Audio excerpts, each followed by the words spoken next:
Now, many of Tuesday's primary races in Texas have now advanced to a runoff. One of those is the Democratic race for the 33rd Congressional District, featuring Colin Allred versus incumbent Julie Johnson. Allred originally ran for Senate, but dropped out after Congresswoman Jasmine Crockett entered the race. Congresswoman Julie Johnson joins us right now. Congresswoman, thank you for making time for us today. Absolutely. It's so great to be with you again.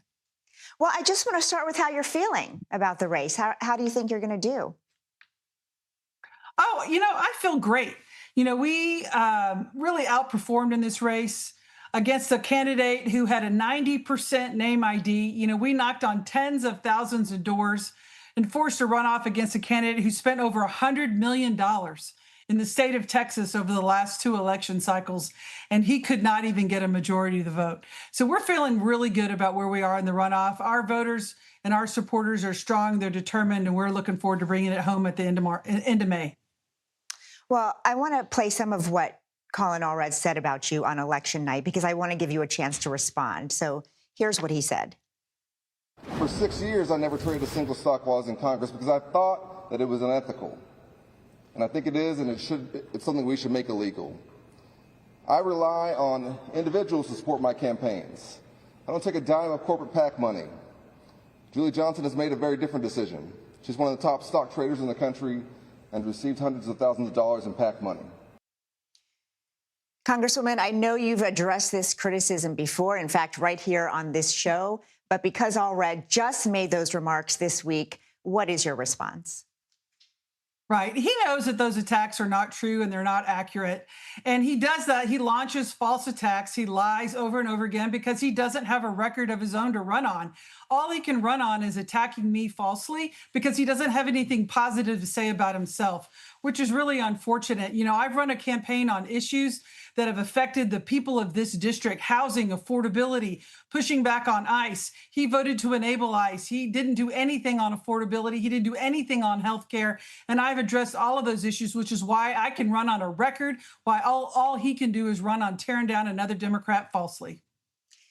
And Congresswoman, I want to turn to another high-stakes race in your state because President Trump says he will endorse either John Cornyn or Ken Paxton soon to face James Tallarico for the Senate seat in Texas. Now, Democrats are excited, I know you are, about the prospect of turning that seat blue. But I want to get your reaction to what one Democratic advisor said in a Politico article.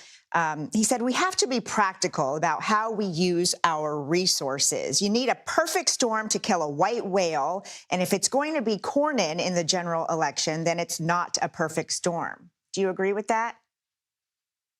I disagree with that because, what you're seeing is, just look at our primary, right? Most people thought about 30,000 people would come out and turn out and vote in our primary.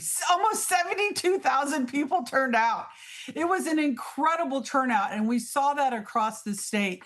John Cornyn is complicit with what Donald Trump is doing, with what Republicans are doing. He hasn't done one thing to stand up against ICE, to put back constitutional norms, to put back the power of Congress to declare war, all of these other things that people are so frustrated with. John Cornyn has just been a lapdog for Donald Trump, just like Ken Paxton. So either way, I think Democrats and people are fed up with what Congress is doing, fed up with this administration, and the way they're showing that anger is at the ballot box.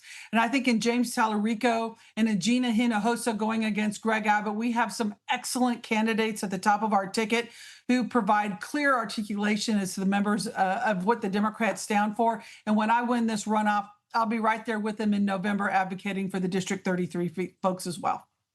And I want to ask you about another colleague in Texas, Republican Tony Gonzalez, who has dropped his reelection bid after admitting to having an affair with a staffer who later died by suicide. He still says he's staying in office, though. Do you think there's anything that could change that? I think he's going to serve out the remainder of his term, which I think he should resign immediately. I think his conduct is gross, it's disgusting, and it does not befit a member of Congress. And I think he should actually be kicked out of the body. But I think it's being referred to the Ethics Committee. We'll see what they do. But I'm glad he chose to step down and not run for re-election. But his conduct is absolutely shameful and is not befitting a member of Congress at all. Thank you, Congresswoman. I want to ask you, too, about your reaction to Kristi Noem's, should I say, reassignment. The House has passed a DHS funding bill, but it is dead in the Senate. Do you think there's a better chance for Congress to reach an agreement on DHS funding now that she is out, or on her way out, I should say?